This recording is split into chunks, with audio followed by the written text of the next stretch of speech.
Welcome back to the Sports Ranter. After a crazy draft week, it's the best week of our lives.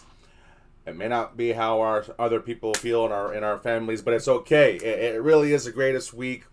But just to kind of start this kind of show with this dedication that's coming, Nick was just sharing before the show that he was at Disneyland family trip, didn't matter, dedicated to a draft day, still did it. With our associates in this league, apparently there's somebody in labor and they're still drafting. On Saturday, I was out with my wife, had a beautiful day, date, Balboa, restaurant, but it had to be early because I was dedicated to my 6 o'clock draft, 10 team, doing it on the way home in the car, so it didn't interrupt at all the date. So it worked out perfectly, everything through draft week. But my gosh, here we are. Special thanks to the 20,000 subscribers to the SportsRanter channel and our million viewers around the world. Thank you, Jake. Thank you, Nick, for being us again here this week. So much has happened, like I said. Now we're getting into it. Kickoff. What can we tell our viewers going in? Our rosters are set, whether it's standard, it's PPR, and we're going to set our own 10-team league. I'm going to share it with every week because there's a challenge to the 10-teamers out there. How to set your roster each week. And so, real quick, Jake, or Nick, if you want to start off while we give Jake some time to get his question together for his buddy. If you are watching live, please ask your questions. That's why we're here. But Nick, please start us off. What can we expect going forward, and what can we do now that our teams are set? Yeah, I mean, now that draft day's over, I highly recommend all you viewers. It's gonna be start sits every week, right? Injuries. What do I do? Who do I pick up? Somebody got hurt. Who's out there? But for the meantime, right now, it'll be start sits. Like Jake said, we'll try to help you with the 10-team league because those are the leagues that the ones I've been a part of. Everybody has good players. That's the one where decisions are a lot harder to make. You're literally sitting valuable number one receivers. You have to make hard decisions in 10-man leagues. It's easier to draft. I feel it's easier to draft.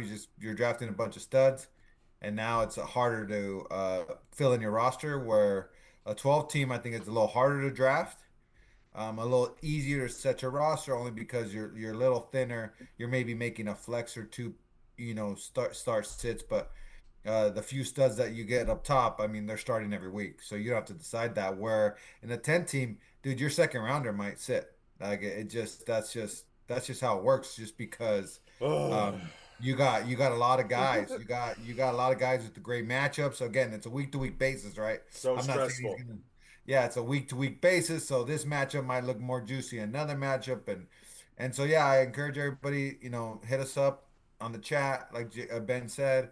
Uh, Let us help you with your start sits. Like I said, I'm in 4 leagues. I know Ben's in a few, Jake's in a few. Like we look at this stuff all day long. We're looking at the waiver wire all day long.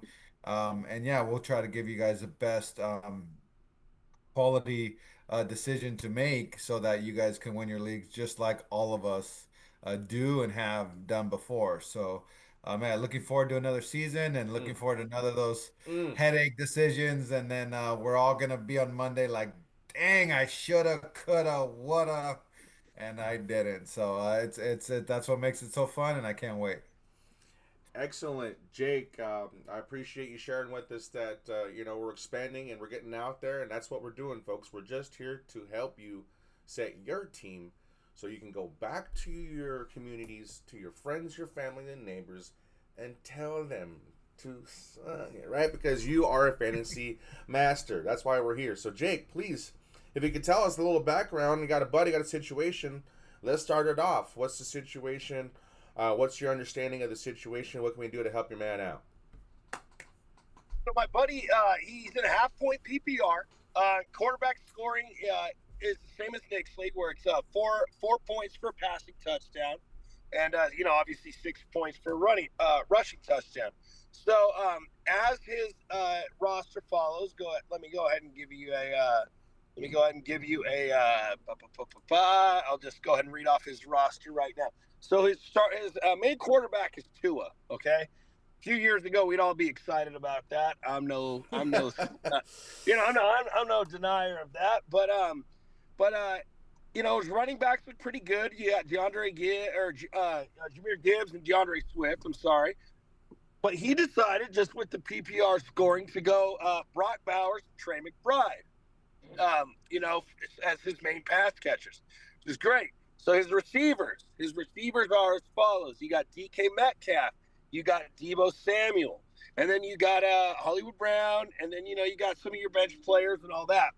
His question is it worth trading?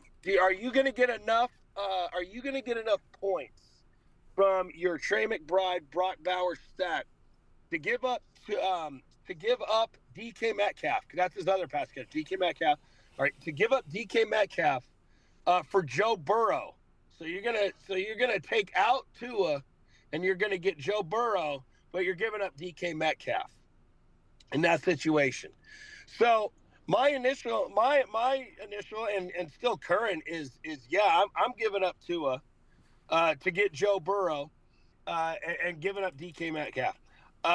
We've been through the Aaron Rodgers train before. I don't care how great DK is and all that. But obviously there are things based on the waiver wire and this and that.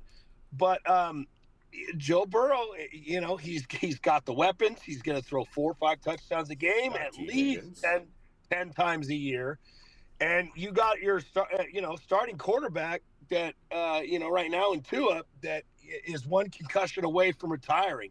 So I personally am all for the trade. I don't think what you're going to get from DK is going to outweigh what you'd be giving up by denying Burrow. So I agree. There's something a little spooky again about the Aaron Rodgers situation with the Steelers.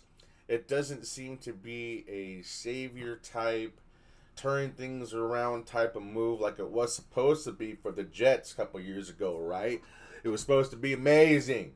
Aaron Rodgers with the Jets. And now it's supposed to be the same thing with the Steelers, DK Metcalf, you got Jalen Ramsey, blah, blah, blah. I don't know. Even Fantasy Ranks Jets doing a really good job this week as a start against the Steelers because there's something suspect about it, right? And Joe Burrow. If I'm only losing Joe Burrow, so I'm losing Tua and Metcalf to gain Joe Burrow essentially. Well, no, you're not losing Tua, but it's basically Metcalf for Joe Burrow. So you're not losing Tua, you're losing Metcalf. I'm doing it all day long. I'm taking it all day long, Nick, because it's as far as it's a half-point PPR. I understand, so that does bring down the value. And you said the quarterback is 6 points. The quarterback's 4-point passing. 4-point passing, but still, it's a passing offense with Joe Burrow, and you do got to have that quarterback. I guess I don't think I'm losing much with DK Metcalf. What do you think, Nick? It's tough. That's a tough one. I mean, yeah. Pick for pick, I mean, it's fine.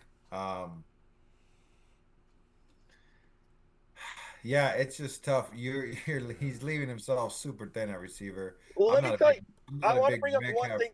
I want to bring up one thing. I didn't mention this. Even if you don't make that trade, or say you make that trade, and say Burrow's a bust, or I'm sorry, say you don't make that trade and Tua gets hurt, like you still got the waiver wire, like to where a 4-point per passing league is not impossible to find replacements on the waiver wire. I still make the trade for Burrow, but it's not impossible on the waiver wire to find a Bryce Young or something like that. Nick, I'm really sorry because I wanted to hear your take on this because you always seem to have a different angle. But go ahead. Sorry, buddy. No, it's fine. I value depth at position rather than quarterback. And the thing Tua might not be bad. I get it's an upgrade. Don't get me wrong. I'm not trying to compare Tua to Burrow. That's what Mm. people tend to do in fantasy, and I feel gets them in trouble. I'm not comparing Tua to you got it's roster construction. We talked about this for the last 2 weeks. Roster construction. How many more points is Burrow like let's just say Tua ends up being okay. How many more points is Burrow gonna score more than Tua? If Tua just comes to form. Now, we understand while Tua's been in there, he's been pretty decent. Like he's not a quarterback where he's like, man, when he's in there, he's trash. Mike McDaniels knows how to run an offense. Tua tends to score pretty good. I mean, that one year, I know it was a couple years ago now, he was high and flying.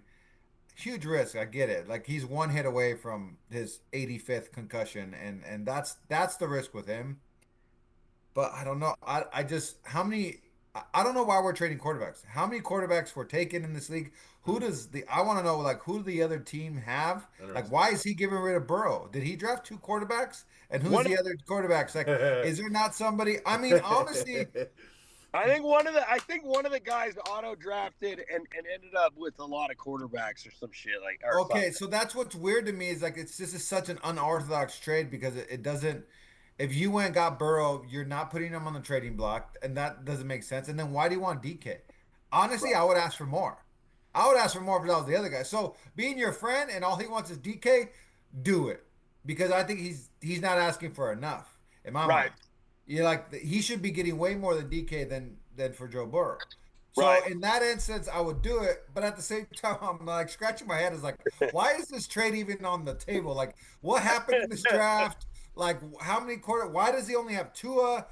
Who drafted 80? Like, where are all these other quarterbacks? Like, Tua shouldn't be on his roster. That only happens if 18 other quarterbacks got taken. So what happened? So for lack of the show, for the trade itself, straight up, Burrow for Metcalf, do it. It's a no brainer. It's a huge upgrade. You're getting a top five running back. You're getting a top five quarterback for a number two ish high end receiver. Like I think Right. it's a win. It's great. He should select, you know, accept trade now as we speak. But I'm also a little. What kind of league is this? Like I don't know. I feel a little weird that that's even a trade. Right. Well, that's why we're here, you guys. I love Yeah. it. That's why I love it. Like, it's no joke. The experience, the passion, the knowledge, it's there because it's already. I see it in Nick's eyes. He's like, wait a minute, why the hell are we even in this freaking situation in the first place? And so, like I said, it's all the above. That's why we're here at the Sports Ranter is to help you guys Guys, I'll direct. be right back in 2 seconds. Okay. Excellent. But this is part of it, right? The draft is number one, right? And it's important, right? Drafting is important. But now the next step for those of you that are watching, it's it's the start sits, it's the spot plays, it's your knowledge of the league, good luck and setting up good leagues or good plays if you're not really watching and paying attention to what's going on in the league.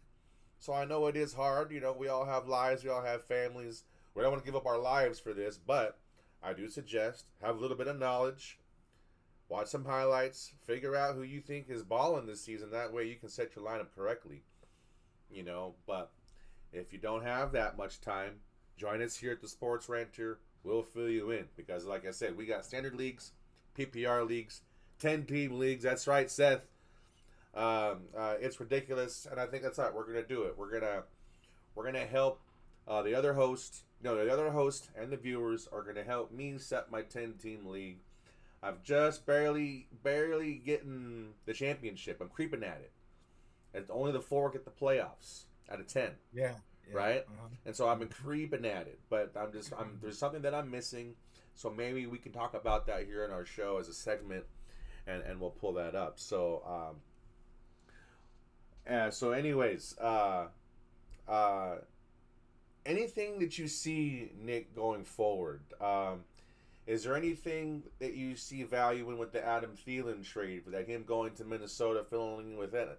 Does he help the fantasy managers? Anything that happened in the league preseason or the roster cuts?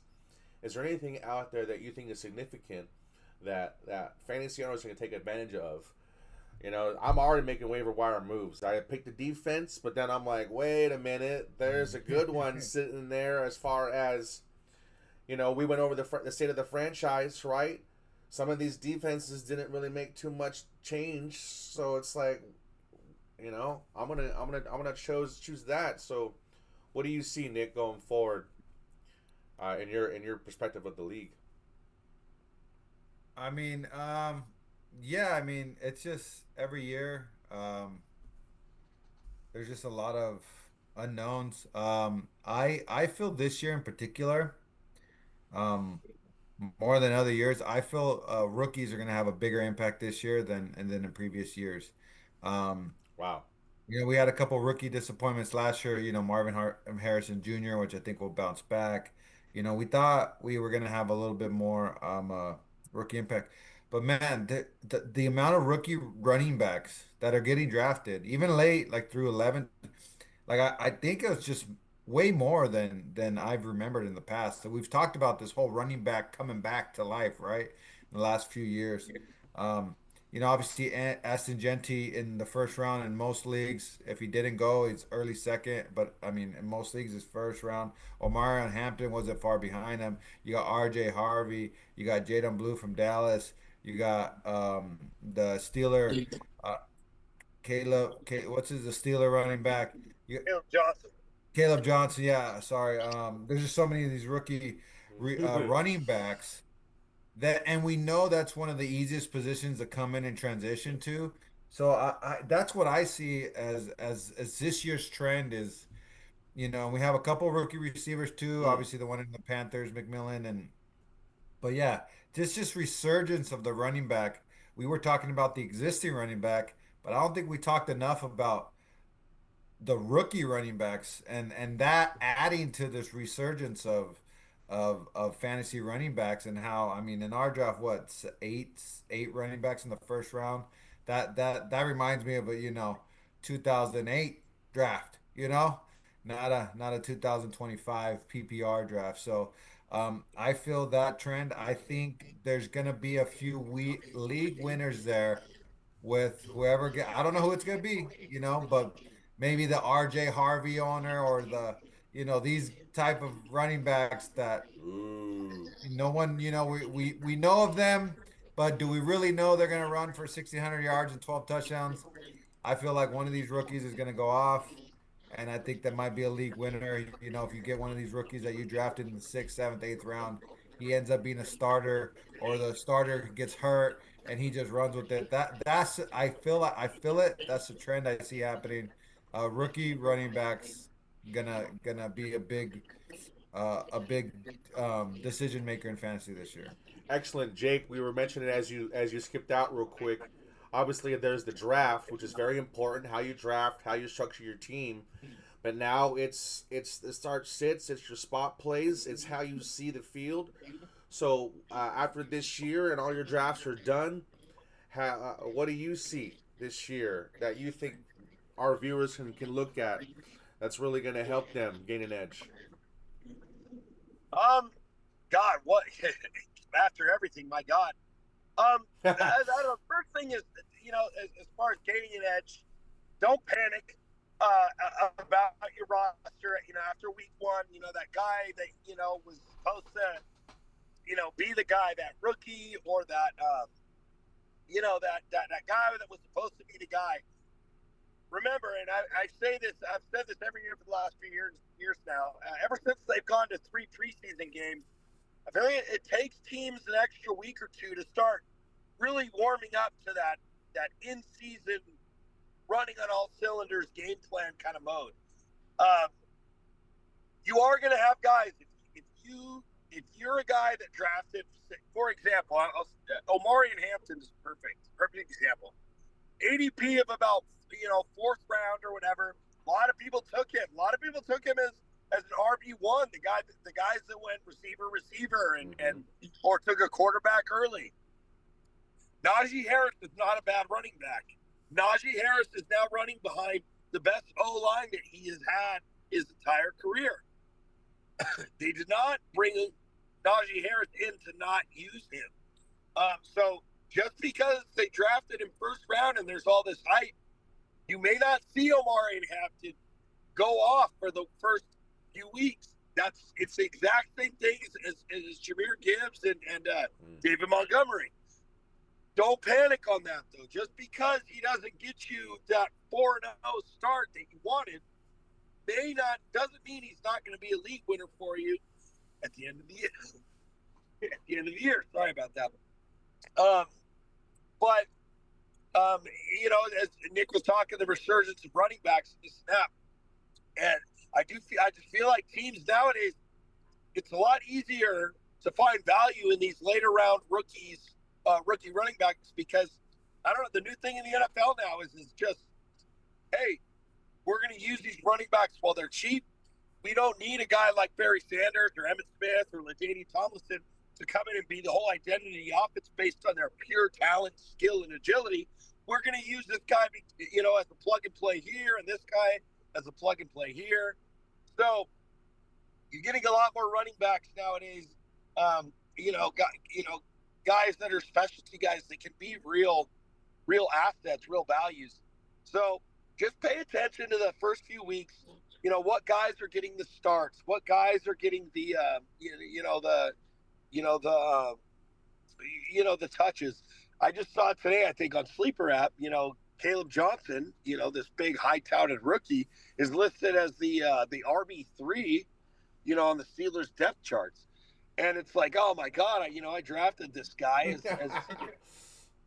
but it's like, just relax, just let it pan out. And his ADP is like 5 picks after Jaylen Warren. They're like right next to each other. Yeah. It's just everybody relax, so, that's the way fantasy football is. We take those gambles. Sometimes we're right, sometimes we're wrong.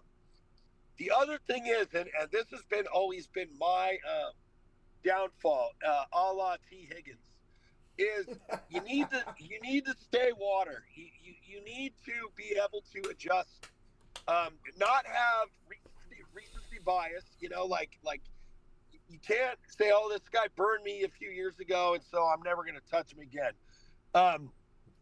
If be able to say to look at your guy,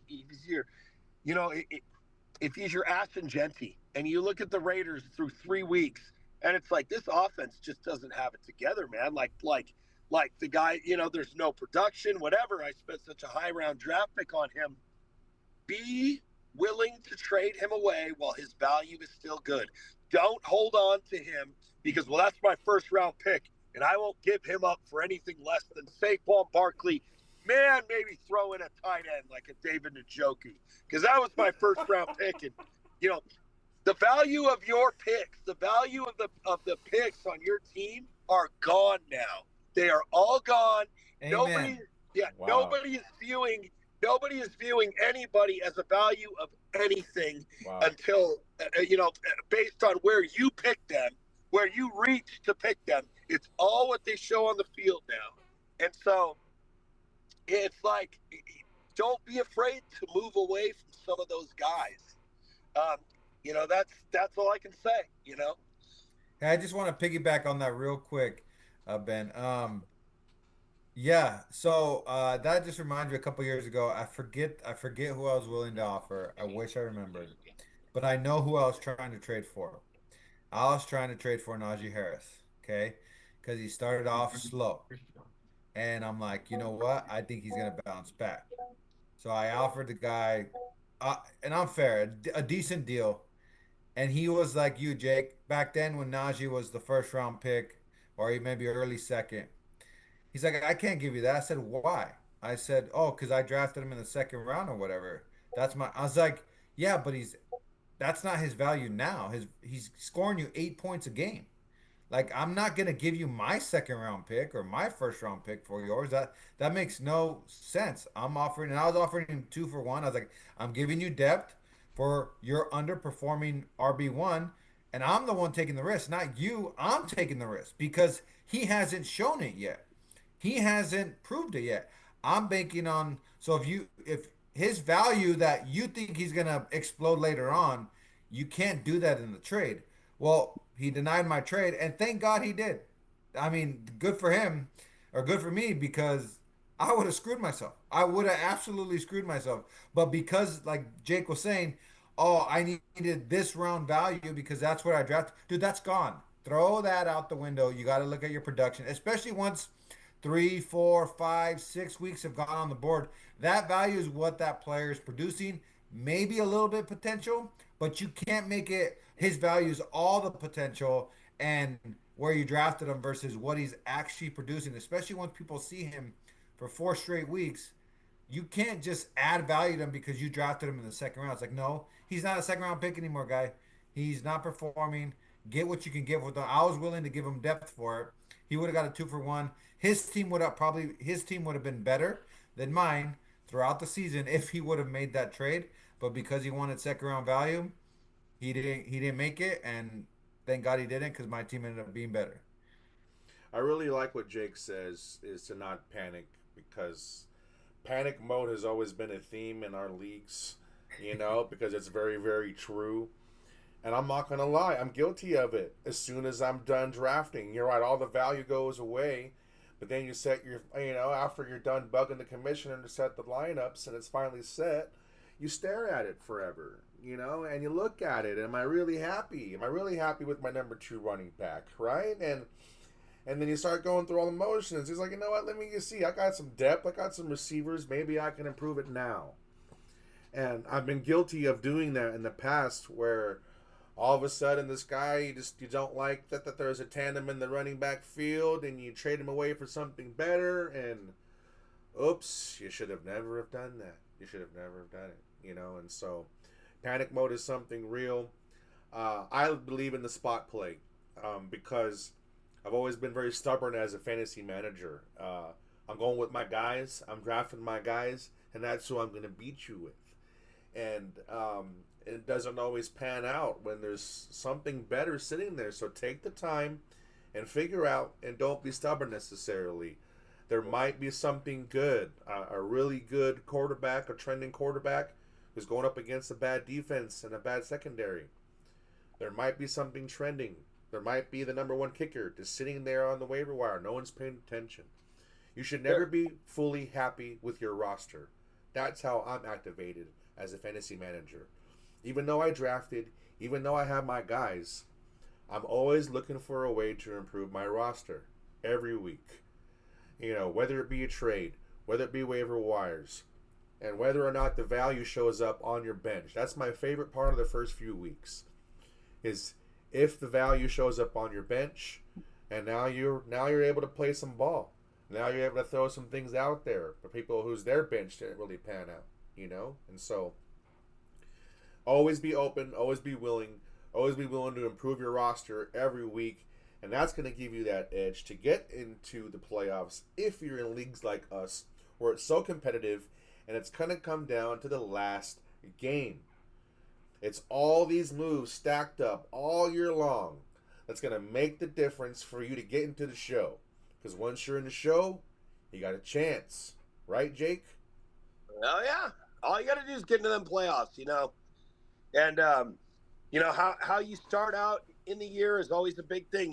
If you can start out 3-0, 4-0, it gives you some flexibility to look a few weeks down the road and prepare, for a possibility of that push. But yeah, once I've made it to the playoffs plenty of times with teams that were 7-6 or 6-7, or now that we're in an extra game, 7-7. A few years ago in one of my other leagues, we had a guy win the league. This was the first year we went to the 14 games. No, this was horrible. This was my softball league. But the guy started out 1-6. Jonathan Taylor, first overall pick, 1-6. He ended up finishing the season 7-7, got into the playoffs, and he won the whole thing. 1-6. How do you do that? On the flip side of the coin, same league. Last year, I'm not going to say his name, but regular season, he was 13-1, just dominating everybody. out first week of the playoffs. He had the bye week, obviously, and then he just got steamrolled the first week, and he knew it. He was saying for weeks he knew it. Why? Because no, but he could see the players that had been carrying him, what was happening, backups that were getting more playing time, injuries that were happening. He was playing, and I know it, I know it, I know it, I know it. So, yeah, anything can really happen. You're not really out of it in fantasy football until you're mathematically really out of it. That's all. Just hang in. I love it. I'm one of those that panics the first 3 weeks. If I'm 0-3, I'm like, oh my, what happened? Like it's over. The year is over. Like, so I got to listen to my own advice. It's hard, 100%, Nick. Yeah. Yeah. It's Hey guys, I'm really sorry. I got to cut out early today. It's okay, buddy. Wanted by a lot, but next week I'll see you guys for sure. Thank you so much for being here. And if you got time on Sunday, we'll see you on Sunday for late reactions if you have time, sir. I'll be there. Awesome. All right, late. Take it easy. Ben, actually, I'm in a very unique. We haven't talked about this much, so I wanted to bring it up. Perfect. Let's kill the show with this. I'm in an IDP league that switched. Okay, everybody. I'm not a big fan. Everybody was moaning and groaning. The drafting defense player sucks. It's so random. Hard to do a lot of research. You just kind of draft guys that get a lot of tackles. But it's just people like offense, right? Like nobody wants to draft defensive players. So instead of going from an IDP league, he decided to do a super flex league. So he's like, okay, I'm gonna get rid of all the defensive players, but we're gonna add a super flex league. Now, super flex league is when obviously it's just like any other flex spot, but now you can also start a quarterback there. Oh. So you can have the potential of starting two quarterbacks. So it's not a two quarterback league. You don't have to start two if you don't want to, but you can. But you can. Right? But you can. Wow. So I've been in two quarterback leagues. I hadn't been one in a while, but as my history, I know in two quarterbacks league, the quarterbacks fly off the first round. Okay. Winston's league. Winston's league is one of them, right? I'm not in that one anymore. He decided to drop the one I was in. But yeah, so Winston league first round, and you got to make the decision. Depending on where you draft, do I go with the top tier guy or do I go a quarterback? Because I want to tell the viewers out there, the quarterbacks are your safest pick, your more consistent pick, and usually your most points. Okay. Now, I'm not saying there's anomalies there, but in general, of the position, they're less likely to get hurt. That's why they're the safest pick. They're more consistent because they get the ball every single down. They're gonna throw for 200 plus yards just in that, and then also they just end up scoring the most points because they have the ball all the time. So when you're in a two quarterback league, I would always recommend everybody, for the most part, you try to get your quarterbacks early in that instance because they're so much more valuable in that league. So I'm drafting number 11. Okay. Now, and I say all that backstory because I don't know how I got to where I got in my draft, because I feel like all these guys have never been in a two quarterback league or at least a super flex league, right? Because we just came from an IDP league, one quarterback league, and he just made the edits in the league settings, and then we had our draft on Sunday. So I'm drafting. The draft's going exactly the same. Bijan, Jamar, Saquon, Jameer, Christian McCaffrey, CeeDee Lamb, and I'm like, wow, what the hell's going on? I was like, and I in my chat, you were ready for this. You were ready for this. I was like, do you guys know we can start two quarterbacks, right? Like, but I didn't want to say that because my pick hadn't came yet, right? So I was gonna wait. I was like, are they really gonna leave? So it goes down all the way to me at 11. No quarterbacks taken. Wow. So I'm like, dude, I have every quarterback on the board, and I'm at 11 now. So all the premier guys are gone. So I'm like, why? I mean, you got to start two quarterbacks. So I had two decisions to make, and this was the question, and I wanted to get yours and Jake's, but now just yours, and just so our viewers can kind of see the viewpoint. So that first pick at 11, I'm like, Lamar or Josh? Lamar or Josh? One of them. Lamar or Josh? Well, I'm at 11. Got to pick one first because the guy at 12. Yeah. So I'm like, he's going to probably get one of them. I'm thinking in my head. So I'm like, whoever I don't get here. Now, if I get them both, if he doesn't pick any, great. So I'm like Lamar or Josh. Lamar. For some reason, I went Josh. So that was my first question, and then so then he goes Lamar right away, right after me, Mm, and then goes Aston Genty because he hadn't been picked. mm. So then I have the decision of Jaden Daniels, Jalen Hurts, Jaden Hurts, Jaden Hurts, Jaden, and I went Jaden Daniels. So I got my on the right. I got Josh Allen and Jaden Daniels on my team to start. Wow. So my question was to you guys: one, do you guys? I don't know if you've played in a two quarterback or superflex. Do you kind of agree with my strategy there?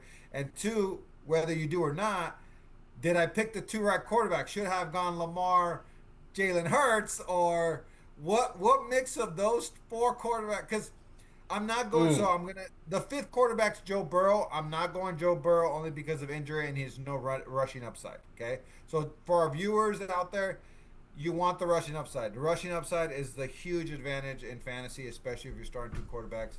So unfortunately, Joe Burrow, in my mind, is not part of this conversation, only because he doesn't get the rushing touchdowns that these four guys get. So I know that was a lot of an intro. I think it's an interesting topic because I know we're gonna have viewers that play in two quarterback leagues.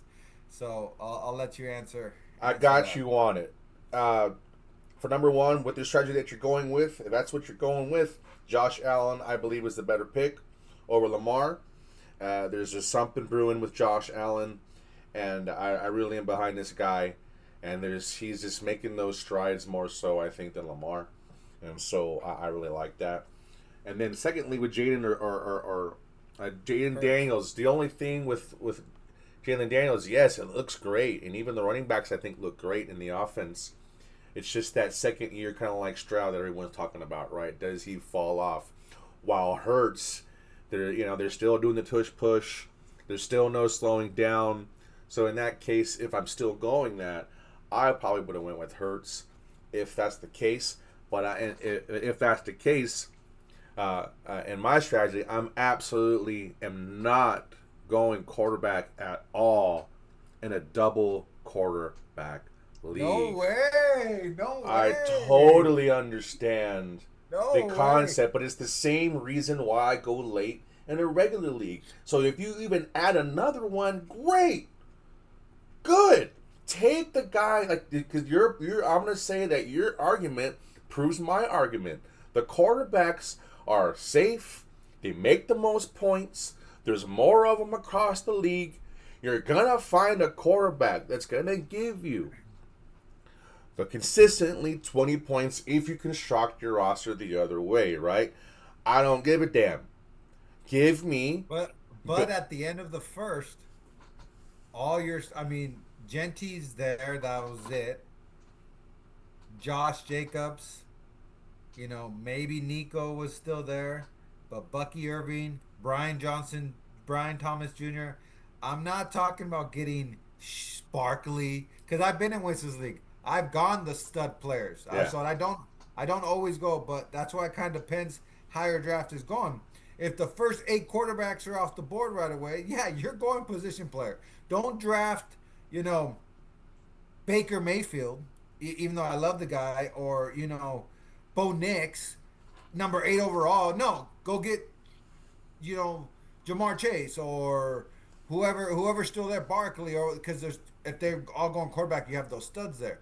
But when your round goes again, that's what we talk strategy. I get where Ben's saying overall in general, but again, you got to look at how your draft goes. I had no quarterback was taken, so now I get the premier quarter. I have two top five quarterbacks on my that correct, I'm gonna have to ride, but I'm gonna have a huge advantage cor- every week at correct. those positions. But after you're missing out on that second tier running back and even that second tier receiver, when it wraps around to you again, are you really happy with those guys? Yeah, you've got the consistent Josh Allen and the Jaden Daniels every week, and you get to hang your hat on that. But that's what I don't like, like what of the injury, whatever. I'd rather have the depth, like you said. You said it earlier with the other question. I'd rather have the depth than to put the value into the quarterback because I can find another one. What if last year you had a double quarterback lead and you had But Baker? so hold on. You won't be able to. So that's the difference, though, and that's where I got to push back. you're not gonna find another one. Right. They get taken. Correct. You're not. So in that, guess what? Guess what I did? I have Geno Smith on my bench. Okay, I drafted 3 3. because it needs to be my advantage, and that's what other people do too. So you think, oh, I'm gonna wait late, and I'm gonna have, you know, Bryce Young and let's just say Geno because he's on my mind, and I'm gonna be good with that. If one of them doesn't work out, you ain't finding another one. You True. ain't gonna. There ain't no waiver wire in a 1-man league. There's a bunch of quarterbacks. In a 2-quarterback league, you're not gonna find one. You Correct. have to draft them. So Correct. that's the difference. And you're right. Just so you know, my second running back is garbage. I kind of knew that's what was gonna happen. Right. Right. You know, and so again, just to kind of play out the whole, I ended up getting George Kittle on one of my turnarounds. So I wanted to make sure, okay, I'm gonna have the advantage at quarterback. If I'm able to get an advantage at tight end too, get a top 3 tight end. So I have the top 3 tight end, and then there's a lot of depth at receiver. So I have McLaurin, Devontae Smith, I got Roma Dunce, Chris Olave, you know, guys like that. Nothing that's gonna shine off the board, but it's just depth. And then the only running back I got, I'm like Jake, I got DeAndre Swift. If he happens to go off, great. If Right. not, but I don't have. I mean, I got Jalen Warren, talk about him, J.K. Dobbins, and Eckler, and I got a lot of like second running back Right. pass catcher guys. Because again, obviously, again we talked about this. Like you're not going to be strong at every position. Depending on how you draft, you're going to be weak at one or the other. Mine ends up being running back, but I'm okay with that, knowing that Jaden Daniels is starting against everyone else's flex. Right. And I'm going to have an advantage, a huge advantage at that position every single week with 2 quarterbacks. And then Josh Allen still gives me my advantage up top. Correct. So I have 2 big advantages. But yeah, I just want to stop you. You can continue. Just No, don't think you can get another quarterback in waiver. You can wait to 100%. draft one. You can wait to 100%. draft one. There ain't going to be one on waiver wires. 100%. It doesn't take away the value of where you drafted those guys for the points that you get in return. That's not what I'm saying. You know, what I'm saying is there's, especially I think with Winston's leagues, you had to start 2 quarterbacks.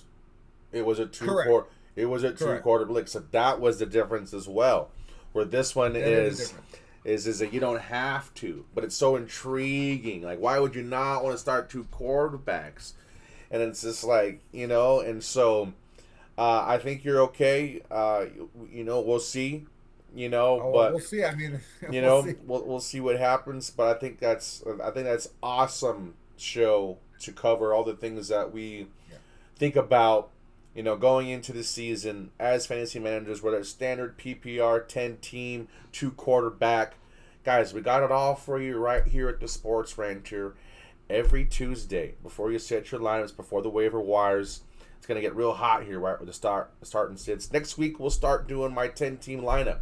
Once we get some value with our players, we get some film on them, we'll start seeing how to set this lineup. It's kind of pointless right now when we know nothing, you know. And so You're just gonna draft the guys you draft unless there's injury. You're starting the guys you drafted higher. That's just 100%, 100%. So we'll go with that for now. But I just want to say thank you to all of our viewers. Thank you for our chatters.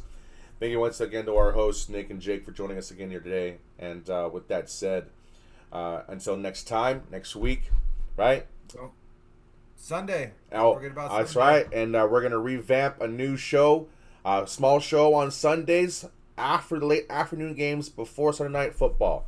Just kind of get an early reaction of what's happened with the first games, so we can kind of get it. If you're a serious fantasy manager, you want to get an edge no matter what, and start talking about it right away. How upset we are. We're gonna want to vent. It's a venting show. I love my favorite thing is I waited all season long for this. You know, what's our show called? the Sports Ranter.